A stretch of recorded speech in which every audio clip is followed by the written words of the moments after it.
ಹುಬ್ಬಳ್ಳಿಯಲ್ಲಿ ಸುಜಾತ ಅನ್ನೋ ಮಹಿಳೆ ಮೇಲೆ ಹಲ್ಲೆ ಮಾಡಿದ್ದಾರೆ ಪೊಲೀಸರು ವಿವಸ್ತ್ರಗೊಳಿಸಿ ಹಲ್ಲೆ ಮಾಡಿದ್ದಾರೆ ಅನ್ನೋ ಆರೋಪ ಕೇಳಿ ಬರ್ತಾ ಇತ್ತು। ಇದೇ ಒಂದು ಘಟನೆಯನ್ನ ಖಂಡಿಸಿ ಇದೀಗ ಈ ಒಂದು ಪ್ರತಿಭಟನೆ ಮಾಡಲಾಗ್ತಾ ಇದೆ। ಈ ಘಟನೆಯನ್ನ ಖಂಡಿಸಿ ಮೈಸೂರಿನ ರಾಮಸ್ವಾಮಿ ವೃತ್ತದಲ್ಲಿ ಬಿಜೆಪಿ ಮುಖಂಡರು ಮತ್ತು ಮಹಿಳಾ ಮೋರ್ಚಾ ಕಾರ್ಯಕರ್ತರು ಬೃಹತ್ ಪ್ರತಿಭಟನೆಯನ್ನ ನಡೆಸಿದ್ದಾರೆ। ರಾಜ್ಯದಲ್ಲಿ ಮಹಿಳೆಯರ ಮೇಲೆ ಅತ್ಯಾಚಾರ, ಕೊಲೆ ಮತ್ತು ದೌರ್ಜನ್ಯಗಳು ಹೆಚ್ಚಾಗ್ತಾ ಇದೆ।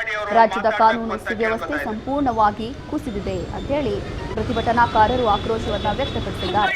ಬಿಜೆಪಿ ಮಹಿಳಾ ಮೋರ್ಚಾ ರಾಜ್ಯ ಉಪಾಧ್ಯಕ್ಷೆ ಡಾಕ್ಟರ್ ಪ್ರಫುಲ್ಲಾ ಮಲ್ಲಾಡಿ ಮಾತನಾಡಿ, ಪೊಲೀಸರು ಸಂತ್ರಸ್ತೆಗೆ ರಕ್ಷಣೆ ನೀಡುವ ಬದಲು ಆಕೆಯ ನಾಟಕ ಆಡುತ್ತಿದ್ದಾಳೆ ಆಕೆ ಅಂತ ಹೇಳಿ ಆರೋಪವನ್ನ ಮಾಡ್ತಾ ಇರೋದು ನಾಚಿಕೆಗೇಡು ಅಂತ ಹೇಳಿದ್ದಾರೆ। ಸಿಎಂ ಸಿದ್ದರಾಮಯ್ಯ ಈ ಬಗ್ಗೆ ಕೃತಿ ಬಿಚ್ತಾ ಇಲ್ಲ ಅಂತ ಹೇಳಿ ಆಕ್ರೋಶ ಹೊರಹಾಕಿದ್ದಾರೆ। ಮೈಸೂರಿನಲ್ಲಿ ನಡೆದ ಬಾಲಕಿಯ ಮೇಲಿನ ಅತ್ಯಾಚಾರ ಮತ್ತು ಸಿಲಿಂಡರ್ ಸ್ಫೋಟದ ಸಂತ್ರಸ್ತರಿಗೆ ಸರ್ಕಾರ ಈವರೆಗೂ ಕೂಡ ಮಾನವೀಯ ದೃಷ್ಟಿಯಿಂದ ಪರಿಹಾರ ಕೂಡ ನೀಡಲಿಲ್ಲ ಅಂತ ಹೇಳಿ ಶಾಸಕ ಶ್ರೀವತ್ಸ ಆರೋಪವನ್ನ ಮಾಡಿದ್ರು।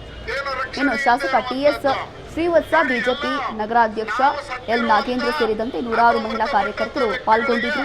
ಕಾಂಗ್ರೆಸ್ ಸರ್ಕಾರದ ವಿರುದ್ಧ ಘೋಷಣೆಗಳನ್ನ ಕೂಗಿ ಆಕ್ರೋಶವನ್ನು ಹೊರಹಾಕಿದ್ರು।